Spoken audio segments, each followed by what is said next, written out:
En la segunda semana de mayo se reportó un incremento de casos de coronavirus que llevó al gobierno a realizar un cierre total del país durante 3 días. En ese contexto, un médico del hospital de Villanueva, que pidió que se distorsionara su voz para resguardar su identidad, nos contó detalles de cómo ha sido trabajar en una instalación casi desbordada y cómo la burocracia entorpece los esfuerzos de los médicos por atender a los pacientes. Soy Elsa Coronado, este es el podcast de Plaza Pública.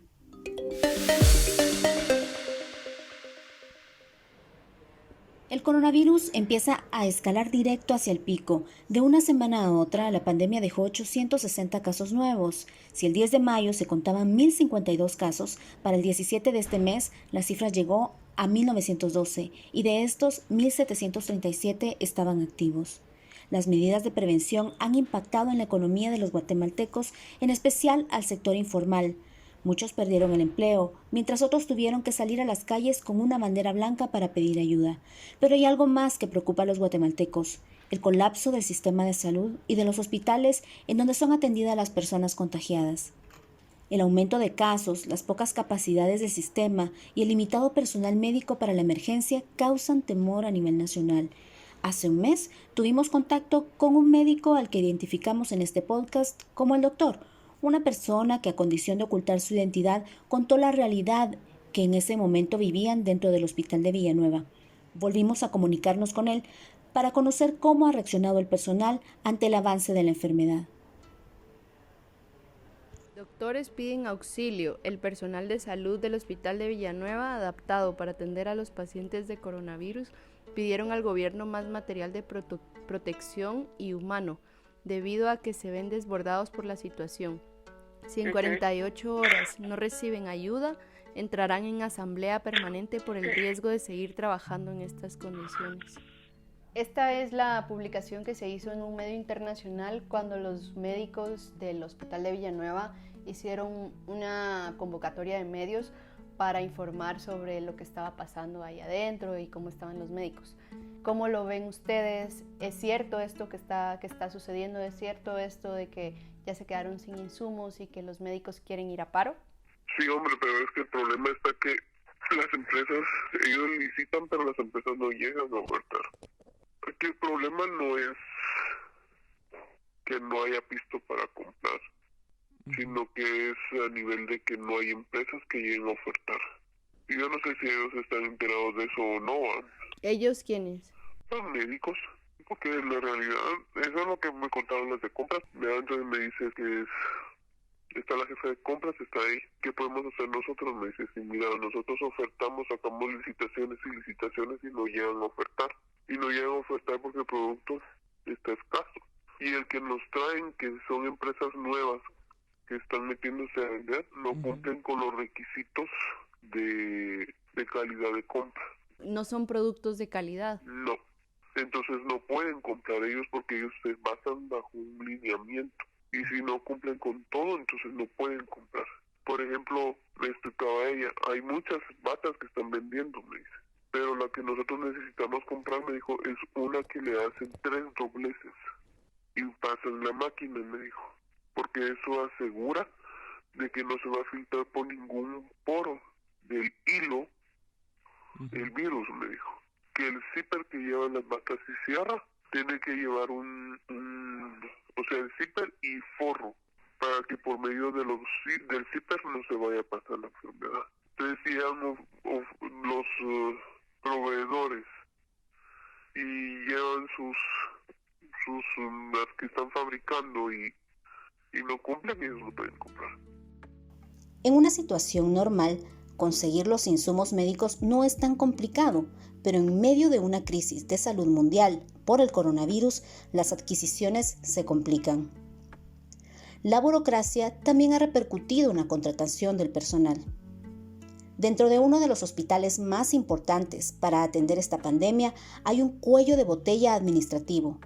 Las contrataciones no han sido confirmadas y hay personal al que no le han pagado desde enero. Esa es una cosa. Ahora la otra parte, lo que pasa es que hay pocos médicos, ¿no? En la realidad uno no sabía que iban a salir tantas personas contagiadas al mismo tiempo, porque lo que sucede es que el hospital ha tenido siempre poco médico, porque los que están cubriendo ahí la emergencia son todos los que estaban en la consulta externa. Entonces eso es lo que me cae mal, porque los médicos no llegan. ¿Por qué? Porque el sueldo es bajo. Pero ahorita se nos va a venir un gran camote, porque si el ministro dice que sí, se les va a subir a los médicos. Después van a decir los enfermeros que porque a ellos no. Ahorita viene la contratación de enfermeros, está publicada la convocatoria del personal que están pidiendo. Y son bastantes, no son poquitos. Entonces, ellos van a entrar por contrato. Y el personal 011, hay gente que todavía no le han pagado desde el mes de enero. Y están metidos ahí, metidos en esa mierda. A los enfermeros que todavía... Y todo es por cosas burocráticas. Y eso sí lo dijo el ministro. Eso no es justo. Ni para uno de trabajador, ni para el que está trabajando y no está recibiendo sueldo. Una investigación de Plaza Pública reveló que el viceministro técnico de Salud, Rodolfo Galdames, era proveedor del Estado, lo cual es prohibido por la ley. El gobierno de Alejandro Yamatei resolvió destituirlo. Aunque esta decisión fue anunciada como un acto de transparencia, nada se dijo en cuanto a los procesos de contrataciones y compras que quedaron pendientes. Según el doctor que entrevistamos, esto afectó los esfuerzos para combatir la enfermedad. Y digamos, recientemente se destituyó al viceministro de Salud, que estaba siendo contratista del Estado, y como saben ustedes, esto era ilegal. ¿Cómo han procedido las cosas con este nuevo viceministro? ¿Qué piensan ustedes o cómo ven el tema de la destitución? Lo destituyeron y nos chingaron a nosotros. ¿Por qué? Porque nosotros teníamos personal que tenía que entrar ahorita el lunes. Y como lo despidieron a él, y él ya estaba informado de los procesos y todo, ahora este nuevo viceministro no quiere firmar y está revisando hasta tilde después. Y entonces no nos han agilizado el trabajo y eso nos vino a chingar, como tenés una idea. Porque ahora no han entrado las nuevas personas que iban a contratar. Ay, sí entraron, pero no quieren firmar. O sea, no quieren firmar porque ellos no estaban enterados de cómo estaba el movimiento. Y son como 40 personas las que nos tienen detenidas y son para laboratorio, para digitadores, algunas secretarias, o sea, las trabajadoras sociales que ya están trabajando desde el 23 de marzo y sin pago. Y ahorita les iba a salir pago, pero era porque él tenía que firmar y no firmó. Porque como todo se va a... Mira, yo no entiendo mucho, pero yo no estoy en esa área, pero ellas trabajan bajo programaciones. Ellas mandan las programaciones, regresan, contratan, hacen los contratos, toda la papelería y vuelven a mandar todo otra vez. De eso regresa nuevamente acá, ¿verdad? Se las aprueban y entonces ya la gente se presenta a trabajar. Y ya de ahí a finales de mes ya es para pago, ya son otros movimientos los que se hacen. Entonces pongamos que el viceministro que se fue dejó firmado eso. Entonces cuando mandaron los expedientes para que aprobaran de que la gente ya se presentara a trabajar, es lo que no está haciendo este nuevo gobierno. Han pasado 2 meses desde que el hospital recibió el primer caso de un paciente con coronavirus. Al inicio, el personal médico sintió miedo. Luego crearon una rutina que les ayudó a llevar mejor esta crisis. Aunque los casos son muchos más, ahora los protocolos de seguridad para resguardar la salud de los empleados en el hospital sigue igual. Lo que ha variado es el procedimiento para aplicar los test de COVID-19. El médico que entrevistamos nos indicó que para confirmar un caso se hacen 1 o 2 pruebas, porque algunas personas no dan positivo con la primera muestra. Si una persona muestra mejoras, le realizan un tamizaje más 15 días después de la primera prueba positiva. Si el resultado sale negativo, el paciente entra a una etapa de cuarentena de 8 días, a la espera de otra prueba. Si esta otra también sale negativa, podrá salir del hospital y hacer una cuarentena más en su casa. Hasta el 14 de mayo, 129 personas se habían recuperado y les habían dado el alta del hospital. Por ejemplo, a vos te hacen una prueba cuando has estado en contacto con una persona que dio COVID. positivo. Entonces, desde ese momento vienen y te ponen en cuarentena. Te hacen el hisopado y obviamente sale negativo. Esa es la primera prueba. Entonces después te la vuelven a repetir a los 8 días. A los 8 días ya sería una segunda prueba. Y entonces si en ese momento da positivo, te mandan a tu casa o si te pones grave al hospital y todo el proceso. Luego dejan pasar, por ejemplo, si en esa segunda prueba volvió a dar negativo, dejan pasar otra vez 8 días más y te la vuelven a hacer. Si en esa tercera oportunidad diste negativo, entonces ya te levantan la cuarentena y ya te pueden mandar a trabajar. Pero en este caso, si vuelve a dar positivo, entonces con los pacientes que dan positivos, pues se quedan ahí. Cuando la persona ya está enferma, la enfermedad en realidad, como dijo el presidente ahorita, en la nariz y en la garganta son los primeros 15 días. Luego esa bacteria camina hacia los pulmones. Entonces, si la persona sale adelante, son más de 40 días de gripe. Entonces les hacen una nueva prueba después de que pasan ya como unos 20 días de la enfermedad. Les hacen una prueba.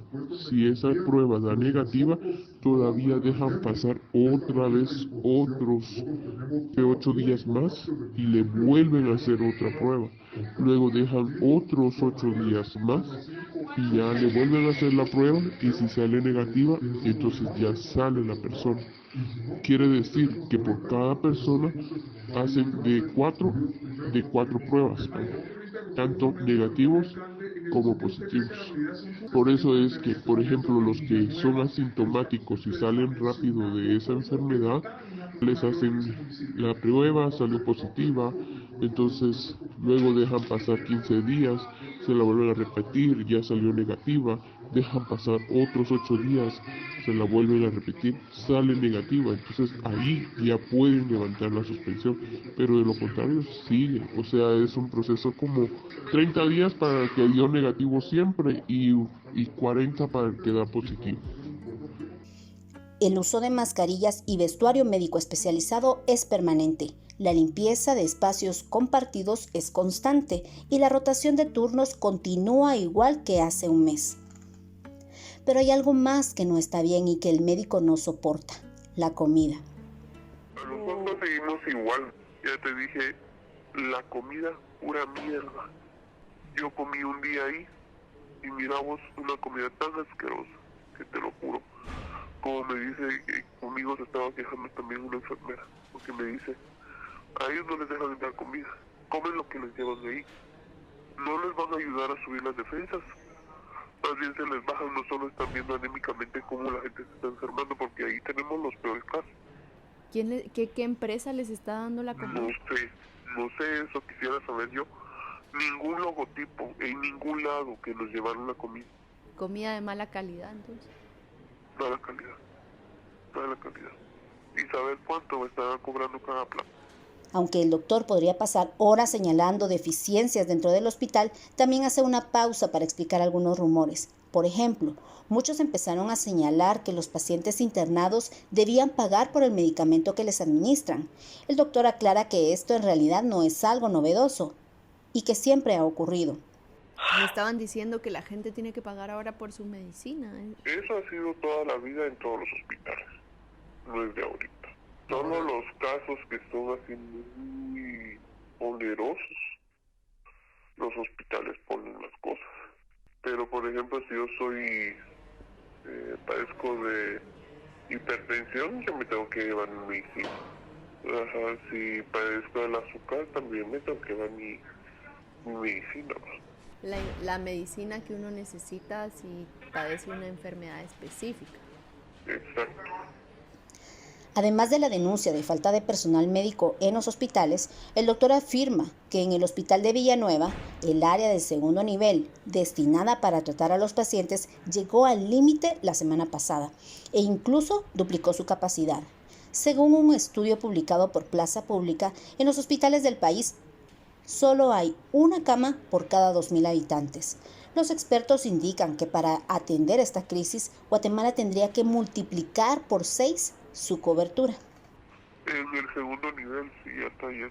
Pero y esa es su capacidad máxima. No hay que habilitar el tercer nivel, pero el tercer nivel hay que meterle camas y todo lo demás, ¿no? Y ahora, con el aumento de casos, porque Tenemos 48 pacientes, pero para el sábado teníamos 90. Es el doble. Ajá, era el doble. Y ya salió positiva otra policía de la puerta. Uno hace 15 días y ella que cayó ahorita. Y ella promete que tuvo contacto con uno de adentro que es de mantenimiento. bueno, y entonces ahora supongo que a él le tienen que hacer la prueba de COVID, ¿o cómo es el protocolo? No, porque si él tuvo contacto ahorita, hasta dentro de 15 días sale. Así lo están haciendo parejo. Esto no solo aquí, esto en todos los lugares. Eso es lo que están haciendo.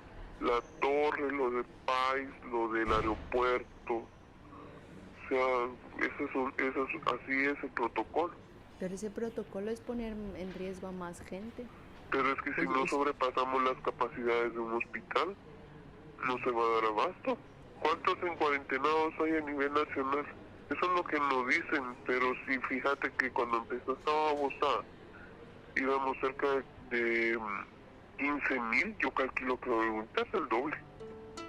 Guatemala pasa por el momento más denso en cuanto a casos nuevos confirmados. Los pacientes aumentan, pero la atención pública no lo hace al mismo ritmo. Mientras la crisis sigue, el doctor y sus colegas continúan en sus labores dentro de un hospital atorado por la burocracia.